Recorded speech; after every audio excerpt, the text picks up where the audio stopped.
Hello, everyone. Thank you for joining me. My name is Todd. I appreciate you participating in a little bit of extra training. This is not a monthly training. This is additional stuff.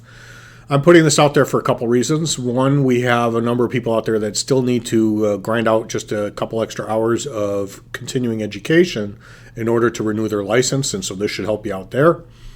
Much more importantly, in order to stay on top of current events, I'd like this information to be in your possession. We are all aware that there is a good amount of civil unrest going on out there. There's protest activity, some peaceful, some not. And so there is a possibility as EMS providers, we are going to find ourselves caught up in some of that activity in our ambulance. It might be driving in the wrong place at the wrong time and things developed and got out of hand quickly. And it might be that we were dispatched specifically to respond to an event at the request of law enforcement.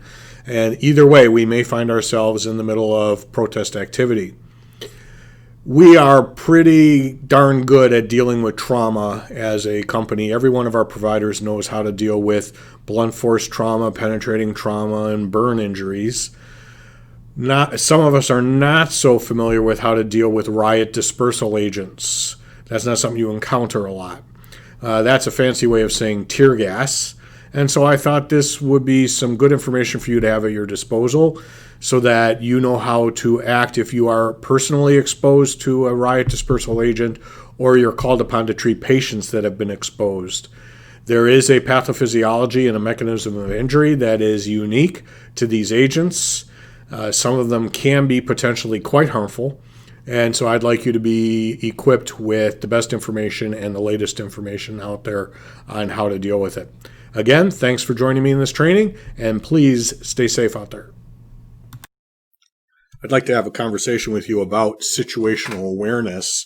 And then once we talk about that, we'll move on to the second topic, which is riot control agents. The reason both of these topics rose to the top of my radar screen is this message, which keeps coming out on my Y-Track system. Y-Track is the old term for EM resource. I still use the old term. It's just out of habit. Back in the day, down in Milwaukee County, when you got dispatched on a call, they would use Y-Track in order to tell us which hospitals were on diversion and which hospitals were open. As soon as you get dispatched on a call, you would get a list of the available hospitals as well. Y-Track is a system for tracking the status of hospitals, emergency departments, not just emergency departments though, also things like if you look across the top of the page here, you have the whole hospital status, and then over here you have bed capacity. They're indicating how many psychiatric beds they have, how many ventilators they own, and how many negative flow isolation beds there are available in that hospital. There's a whole bunch of other measures that are tracked on hospitals. They also have a section for skilled nursing facilities, and EMS uses Y-Track in order to access all this information. You can also take a look at the individual information about an emergency department. It'll tell you who the emergency coordinator is, what the contact phone number is, how to get them on Wiscom radio, all sorts of valuable information. Here, for example, is further down on the page in Region 7, which is the region that a lot of Lifestar stations are in, Aurora Medical Center in Kenosha, and you notice that they have made their cath lab unavailable. This is because right now they don't want services bringing STEMI patients to them, risking that they might get involved in a traffic jam or a protest, and they may not be able to make it all the way to the hospital with a patient who's in the middle of a STEMI. So they have made their emergent cath lab facilities unavailable for right now. Also, all the way here on the right, you'll note that they put this extra notation of the ER bay inside door is locked from 1900 at night. So you can pull up to the door and get into the ER bay, but if you want to get into the ER, you have to call and ask for admission. So here's the notice that they've been sending out. It goes statewide in this case. It's from the SEOC, which is the State Emergency Operations Center, and they're warning about protest activity. There is a potential for violence, and they remind us to review our perimeter lockdown, patient surge, and incident command policies. And also they tell us be ready for decon due to crowd dispersal agents, which will be the second part of this discussion. They also list a few of the things that you should be prepared for, street blockages, and the types of injuries you may encounter with this protest activity. So this kind of leads into the first part of the discussion, which is to maintain good situational awareness. You really do need to have good situational awareness for everything that's going on in the community you're at and where you are being sent in the ambulance. And I know a lot of you are saying, yeah, I have great situational awareness. I'm always situationally aware. I disagree, because I've ridden in the back of the ambulance with a number of you, and I have seen you get completely surprised by traffic that somebody with good situational awareness would have seen and would have been prepared for. So situational awareness is more than just keeping your eyes open or more than just keeping your head on a swivel.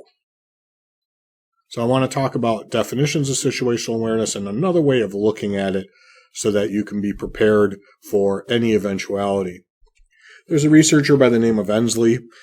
When you do research on situational awareness, this guy's name comes up frequently. He's cited in almost every article on situational awareness, so I read some of his stuff. Ensley defines situational awareness as a combination of three factors: perception, comprehension, and projection. This is Ensley's model of situational awareness. It is, I admit, a dry, boring, academic kind of model, but it does help illustrate a couple very important principles. The first is there are different levels of perception at play here. So situational awareness, the most superficial level, level 1, deals with your perception of the current situation. And anytime you're talking about perception, that raises the issue of cognitive dissonance. Cognitive dissonance is a psychological principle that explains how we view the world and the fact that we view everything through a lens or a filter. So you have all this information coming in of what we see, hear, smell, and so on. And the lens that we see this through is comprised of our entire history of growing up, everything we've been taught, our religious and social and economic values, the community we come from, our family values, everything that we've experienced to date shapes and filters what ultimately makes it through that lens. And cognitive dissonance is the idea that if information comes that just doesn't fit your worldview, you are prone to interpreting that information incorrectly.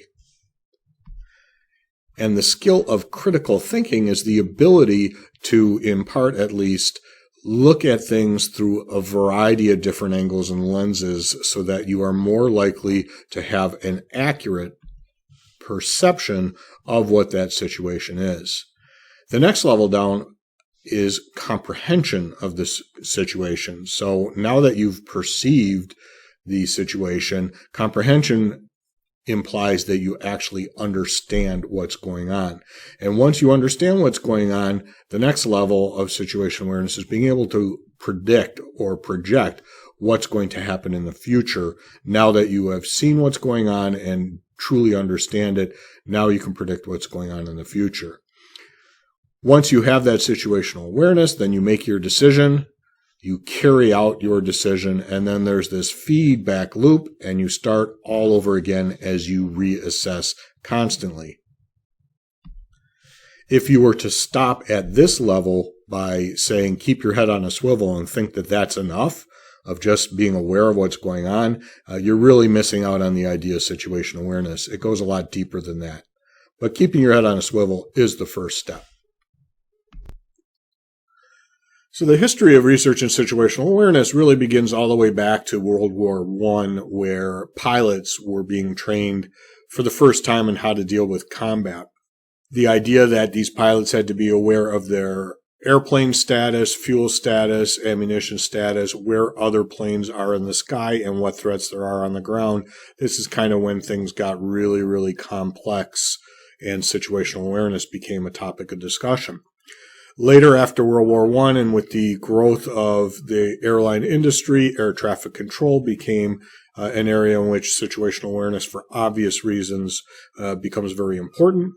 And then it expands to the private sector and large system operations like factories, manufacturing plants, refineries, nuclear power plants, and those kinds of things.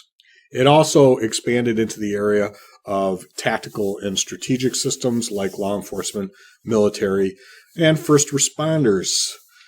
And there at the bottom, medical decision-making even requires a good amount of situational awareness and constant reassessment of the decision and reevaluating what direction you're going.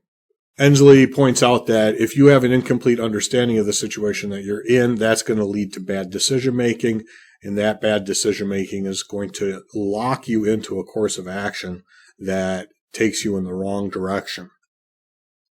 He also writes of multiple areas of human factor research that first explored situational awareness and allow for an empirical testing of theories. Chess players can be observed in a tightly controlled environment and see how they make decisions about how the board is developing and how the game is developing and what kinds of decision-making they're engaging in. And managerial decision-making and scientific projects also allow for relatively controlled empirical research on situational awareness. Later on in Ensley's research, he cites this guy Klein, so I looked up that research, and Klein did a lot of research on fire incident commanders and what kind of decision-making they were involved in. And the Klein research, the outcomes were that 95% of an incident commander's time is spent classifying the situation. So it's not that the incident commander is standing there making all sorts of decisions about what needs to be done. 95% of what they're doing is trying to decide what the situation is in the first place. Once they decide what the situation is, then everything that happens after that is based on like a menu. If it's A here, then go to C there. If it's B here, go to D there, and so on. They're really locked into an outcome as soon as they decide what the situation is. The problem with that is that if you lock in and decide what the situation is, and you're wrong, now you're going in the wrong direction with your action plan.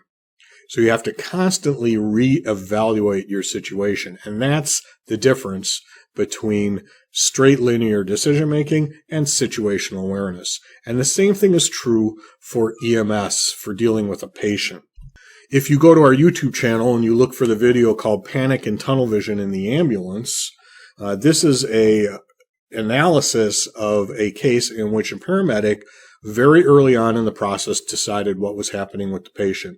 And because this paramedic did not engage in good situational awareness and constantly reassess and reevaluate and be aware of the factors and information that was coming to him, he decided the entirely wrong thing was going on with this patient, called medical control and asked for an intervention that, in my opinion, almost certainly would have killed the patient.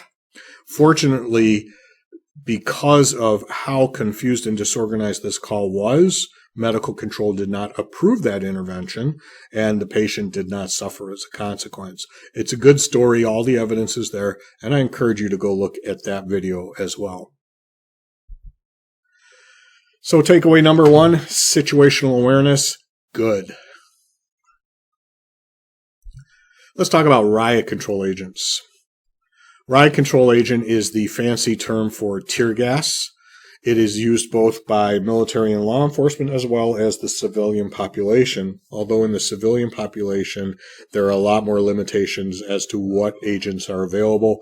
In most places, it winds up being OC or pepper spray for civilian use, and the much more significant riot control agents are used by law enforcement and the military.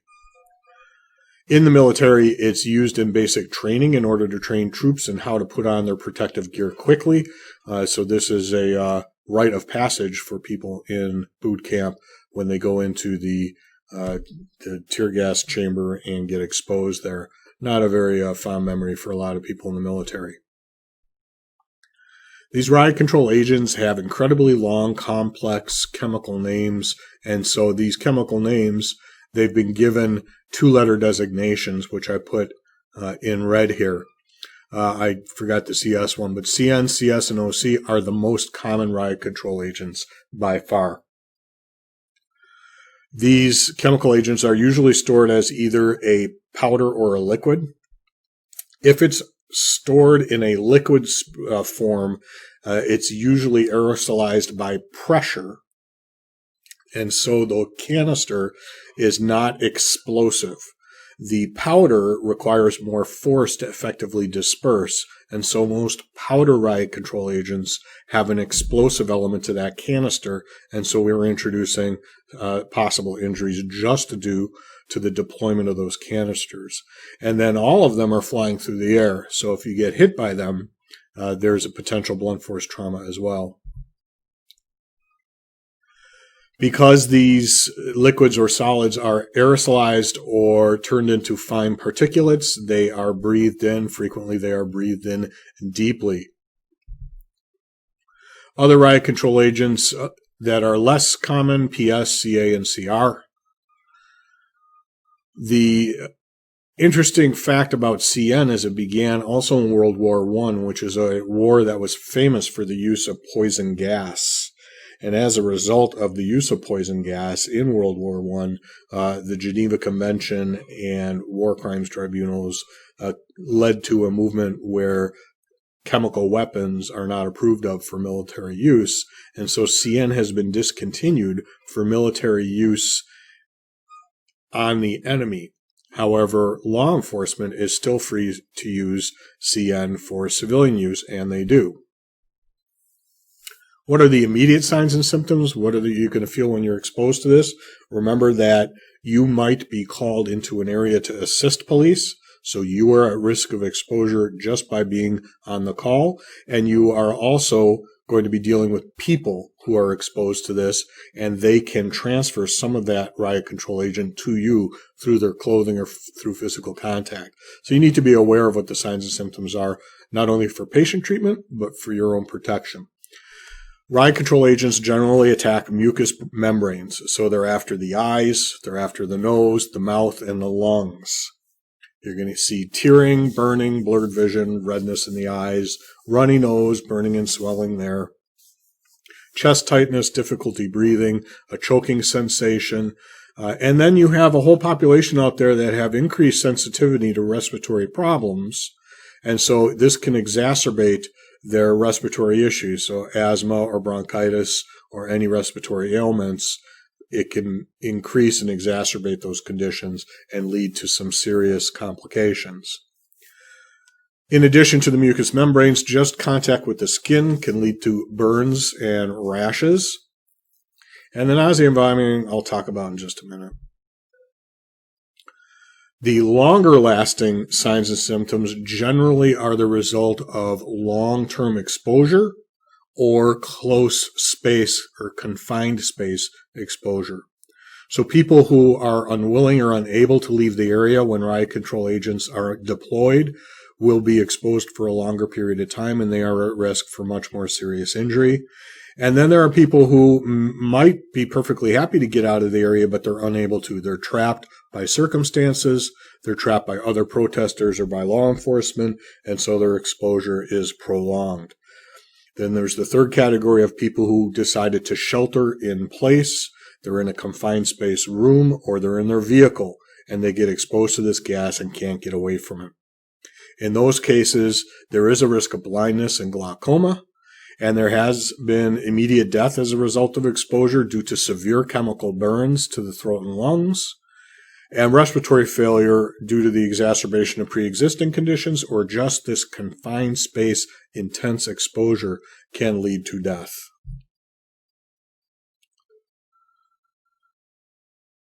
Those are the signs and symptoms. Let's talk about what the agents specifically do. As I said, they attack the mucous membrane, so they're going after multiple organ systems, including your vision and your respiratory system. This is a photo of a reporter that had incidental exposure to riot control agents, went back to the hotel, rinsed her eyes out, changed her clothing, and this is about 45 minutes later. And you can see that these are actually relatively minor symptoms, but she's definitely feeling the effect of the exposure. All riot control agents produce a burning sensation in the eyes and blepharospasm. I love this word. which is a fancy way of just saying your eyes are involuntarily contracted shut. So you can't open your eyes. You're blind simply because your eyes are shut, and you can't open them until you decontaminate. Further exposure to the eyes is typified by conjunctival injunction, which is a fancy way of saying red eyes, and lacrimation, which is tearing, and photophobia, which is sensitivity to the light. As I mentioned before, these projectiles are either under pressure or explosive, and when they deploy close to an individual's body or face, you can see actual burn damage from that kind of contact. When you inhale these chemicals, you have increased secretions as a result. So not only shortness of breath, cough, and sneezing and chest tightness, but you're having more and more mucous membrane secretions and saliva secretions. When you have those increased secretions and they are contaminated by riot control agents, you begin swallowing the riot control agent. Now the riot control agent has entered the GI tract. And that's where the nausea, vomiting, and diarrhea can come from ingesting these agents involuntarily. So outside of the ocular or the vision systems and the respiratory systems, you can also suffer skin damage from this. CN is a little more toxic to the skin than any of the other agents, but you can see either through increased sensitivity of the individual or just intense exposure, partial thickness burns to superficial burns to the skin. When you see a patient like this, you might be making a decision to go to a burn center for treatment rather than to your local emergency department. CN and CS are alkylating agents. They throw off the pH to the alkylitic end of the spectrum. Capsaicin is an oil-based substance, and so they attack the pain receptors directly instead of attacking tissue, which then causes pain. Capsaicin actually goes straight to the pain receptor and causes the pain directly. And those are the TRPV1, I can't even pronounce it, receptors, which are in the respiratory system fibers.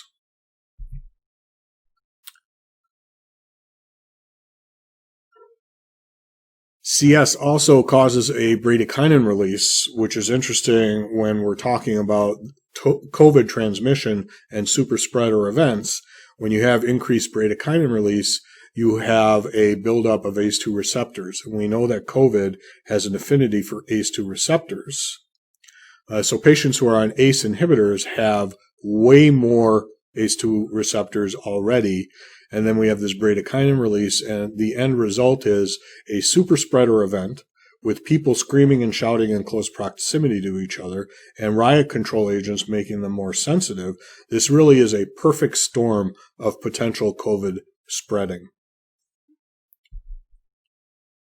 So how should we treat our patients when they've been exposed to riot control agents? If it's affecting their oxygenation, you should engage in your training and use what you have, use the tools at your disposal to improve their oxygenation.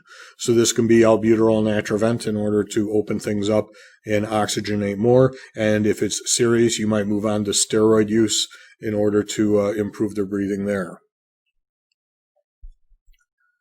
Obviously, you want to decontaminate the patient, or if the patient is you, decontaminate yourself. Rinse the eyes. It does not have to be perfectly sterile water. If you have a garden hose or a faucet, maybe that's the way to go. And you might want to activate, if you haven't already, the fire department, because they are trained in how to set up a decon area and hose you down or hose your patients down.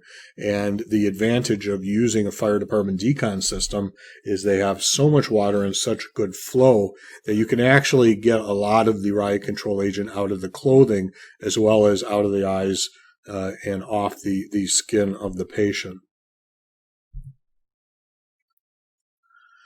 Burns are burns, and these are chemical burns in nature unless they were struck by the projectile exploding directly.